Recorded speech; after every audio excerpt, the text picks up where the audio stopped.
Valley Club, there's a ton of characters in Marvel Strike Force, but only enough resources to build up a few of them. So in this video, we are counting down the best characters in Marvel Strike Force with a few honorable mentions. And to make this list a little more fun, none of the mythics, none of the epics are going to be counted for this list. So if you're ready to count them down with me, then you need to do Valley Club. Find that like button and let's go smash it. And welcome back to the ValleyFlyin channel. I am ValleyFlyin. Hope you're having an excellent day. In this video, we're going to count down the 10 best characters in Marvel Strike Force. We have some honorable mentions as well, but we're not going to include any of the mythic characters or any of the epic characters. So these are just your normally obtained characters, some legendaries as well. But before we get to this list, I do want to remind you guys, if you get some value from it, hit that subscribe button, share this with your friends, hit that notification bell as well for even more Marvel Strike Force content. Minimum of 5 Marvel Strike Force videos every single week on the channel. But let's jump into the game and talk about these mythic characters, some of the best characters in the game right now. Odin, Mephisto, Apocalypse, Super Skrull, some of the best characters in the game.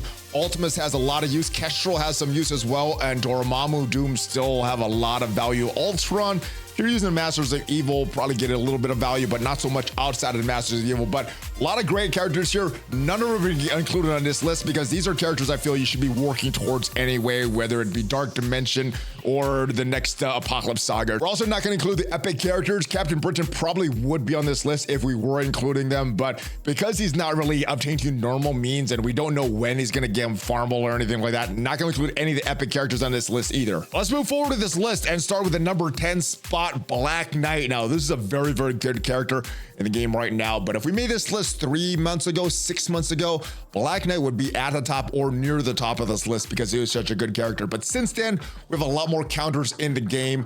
Gorr is a counter, removing his charges. Ultimus just kills them.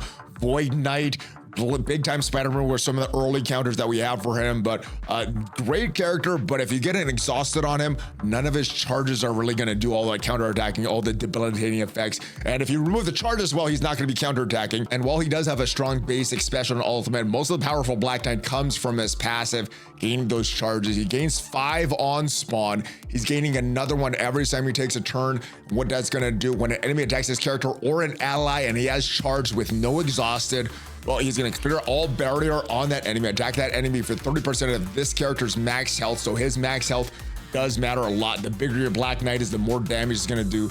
Enemies killed by this attack cannot be revived. He's also going to clear immunity to that enemy. He's going to apply heal block, trauma, 3 bleeds to that enemy. He's going to lose that charge, and this is unavoidable, cannot be blocked. Gains 1,000% extra focus as well. Does even better in arena. However, Black Knight's not really in the arena meta at this point, but still a very, very strong character. And so is Green Goblin Classic, coming in at number 9 spot for this list. Great character, and at this point, more of a Crucible Ward character.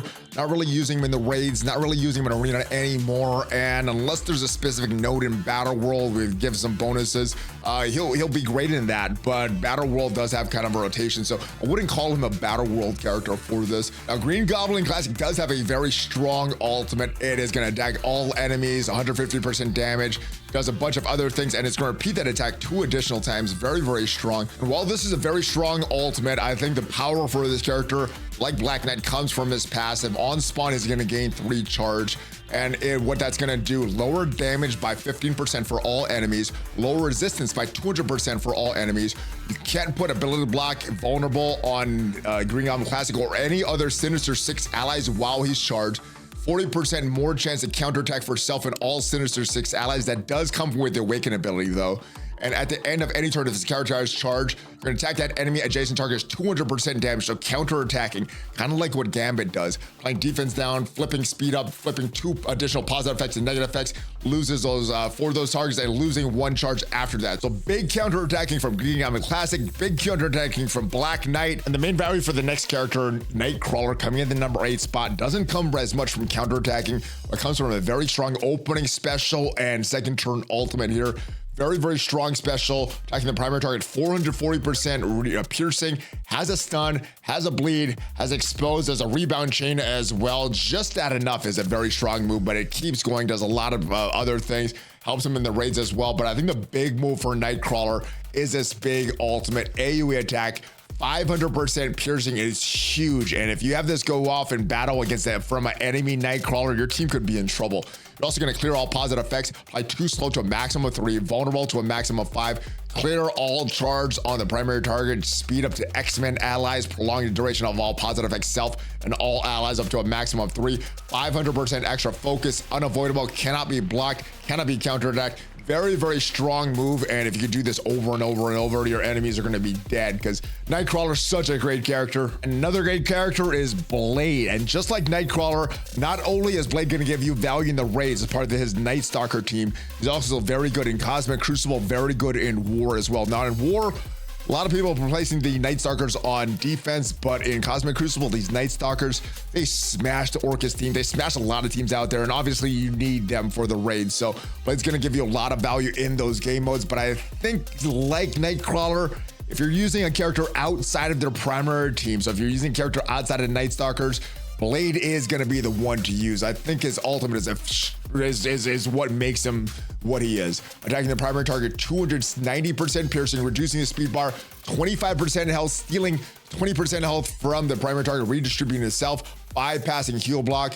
The primary and adjacent targets you're also going to hit for another 300%, 20% piercing, reducing speed bar again by 25% health, immunity disrupted, 2 turns, blind for 2 turns, ignores defense up, is unavoidable, cannot be blocked. I think Blade is going to be the Night Stalker team that gets a lot of value outside of his primary team, outside the mode. Oath is also a very good character, which we're going to discuss later, but Blade I think is great and comes in at number 7 on this list. Number 6 on this list is Doctor Strange, and kind of the opposite of effect of Black Knight. If we did this list 3 months ago, 6 months ago, Doctor Strange would be nowhere to found because he didn't get his rework yet, and before his rework is a pretty bad character. Since his rework and his upgraded stats, man, he works with a lot of teams. Obviously works with the Astral team because of the that's where he's designed to be used in, right? The new Astral team, they're great in Battle World, they're gonna be great in War once you get those awakened abilities. But Supernatural, I don't think that's used that much. The main place he got value though was a Secret Defenders. So Secret Defenders were a good team. They were a previous arena team. However, Photon, Doctor Strange would usually be the ones to get dropped. Well, now I'm using the 5-piece a bunch of times. Cosmic Crucible, War, that 5-piece is giving value. So not only will you find value for Doctor Strange and Cosmic Crucible and War, you're gonna find use on other different teams. Doctor Strange always had an interesting kit. Did a lot of things for Doctor Strange and for the team. The Winds of Wachum, the big thing about it was flipping positive effects into negative effects, which at the time of his original release was one of the strongest moves in the game. Kind of fell off because of his outdated stats and didn't really get a strong rework with the Supernatural team or the Secret Defenders. The ultimate very, very strong move. Also has a chance to revive random allies with 65% chance health. Now it's 2 random allies. And we also have a new charge mechanic on his passive. So when an enemy attacks this character or any ally, gain 1 charge at the end of turn. That's 5 or more charges, does not have a summon Wong, and you're gonna get an even stronger version of Wong in Battle World. If you have the Awakened ability, you're gonna get a stronger version of Wong in War as well, but does a lot of great things. And even though he doesn't have a lot of raid value right now, I think Doctor Strange is one of the best characters in Marvel Strike Force. And at number 5 is another character with very little raid value, but has value in most other game modes. War, Battle World, Cosmic Crucible, you're gonna be seeing Kang there. Very, very good character, and what I like about him is this big ultimate, the Kang Bang that the community calls it.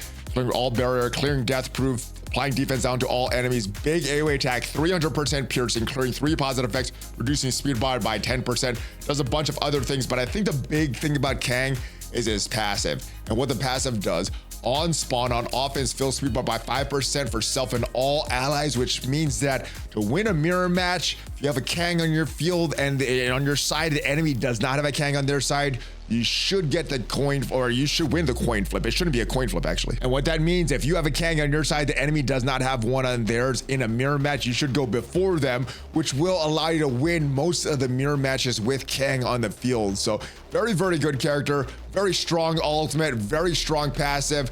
The special is great as well because you can attack the primary adjacent targets. do some big damage, 420 piercing and some slows, and you get multiple hits if you do the basic. So you got a lot of strong options with the Kang. Great character. Even without raid, even without arena value right now, this is still one of the better characters in Marvel Strike Force. And one of the best, if not the best pre-taunt in Marvel Strike Force right now is Gladiator. He starts off with a taunt, he starts off with immunity, he starts with safeguard, he has defense up for 2 turns for self and all Annihilator allies. And one of the main things, if this character has 2 or more Annihilator allies, this character's health is above 50% or more, this character's allies cannot gain exposed, cannot gain vulnerable. That is a strong move. And Arena gets even better though. Character and Annihilators cannot gain slow when this character's health is above 50% or more. Enemies cannot fill or reduce speed bar for themselves, allies, or enemies. This does not apply speed bar gain through normal means. So this is reducing the chance for characters that gain big speed bar. Old Man Logan, Super Skrull were 2 that came in mind before the Annihilator arena meta began, but Gladiator just shuts them down. And in other game modes, like I said, probably the best pre-taunt in the game. You could argue Sasquatch, you could argue Zombie Juggernaut, but in my opinion, it is Gladiator that is the best pre-taunt in the game, regardless of game mode. And coming at the number 3 spot is a counter to a bunch of meta characters, Gorr the God Butcher. He was designed to counter a lot of the meta in the game, and he does that very well. Looking at his ultimate, he is going to attack all enemies, 320% piercing, which just by itself is a pretty strong move, but you're also going to clear all charge, so that's a screw up. Green Goblin Classic that we talked about, Black Knight, a few other characters also going to clear defense up, evades, also clearing revive once, so one of the better characters Marvel Strike Force, Old Man Logan relies on that revive once. Well, that's going to get cleared with Gorr the God Butcher. So big target. Now he also clears revive once, clears out charges on his special.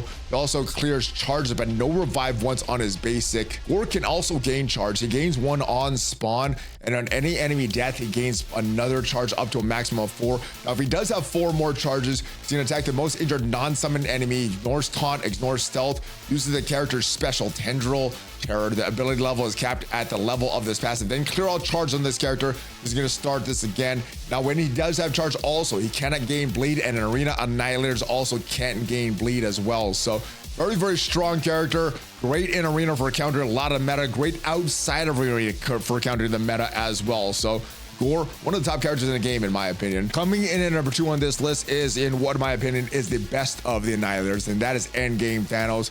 This is the character that you're usually taking out first in arena if you could get to him, or if you go to a Cosmic Crucible battle, if you could get to him, this is probably the character you're taking out first, especially with that Empower basic for Apocalypse. The reason he is such a great character, the first time he drops below 50% health, he's going to do a lot. Clearing all negative effects on self and Annihilator allies, reduce the duration of all positive effects by 5 on all enemies. Any positive effect has a duration of 0 expires instantly, including safeguard. So this is kind of the unique way to get around safeguard. It doesn't break any of the previous rules that were set by safeguard.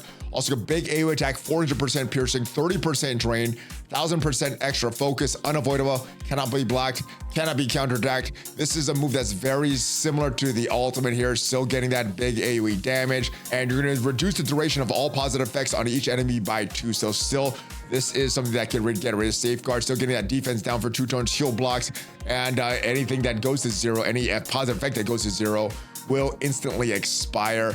Very strong opening move as well. Big barrier here, copying, clearing all negative effects on this character to the primary target, and you're going to distribute those. Also going to apply an exposed trauma for 2 turns and a stun for 2 turns as well, so you can shut down one of these enemies on the enemy team. Endgame Thanos, very good character, and just like the rest of the Annihilators, not just used in arena, also very valuable in Cosmic Crucible and War as well. And it probably comes as no surprise that Old Man Logan is at the top of this list, number 1.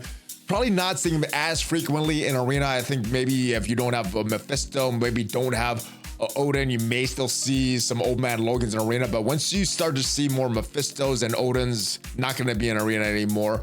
I still use them in raids. I replace Cyclops in the Extreme X-Men team and gets through the Orcus raids really a lot easier than the Extreme X-Men does, and very valuable in Cosmic Crucible and Mercs for Money. They are a war team, so very good in that game mode as well. Battle World is going to give you value, whether it be on a spec op or a main mission, but very, very strong character. You're usually opening with the special, and this is gonna give a stun. It's gonna flip positive effects into negative effects, chain attack as well. Claws out comes from the ultimate, and what the ultimate does, big AoE attack, 550% piercing, 100% drain, flipping positive effects into negative effects, applying all of the following effects, 2 turns, 2 bleeds, 2 defense downs, 2 traumas, like ability to block the enemy with the highest damage. Does a lot of good stuff here. Now, one good thing about this special, you do have the Awaken ability. It's going to give a revive once to Dakin, random Dakin ally if he doesn't have revive once already. And as good as the special and the ultimate, the passive is where Old Man Logan is really going to shine. Chargeable enemy with the highest damage, cannot gain charge before Old Man Logan takes a turn.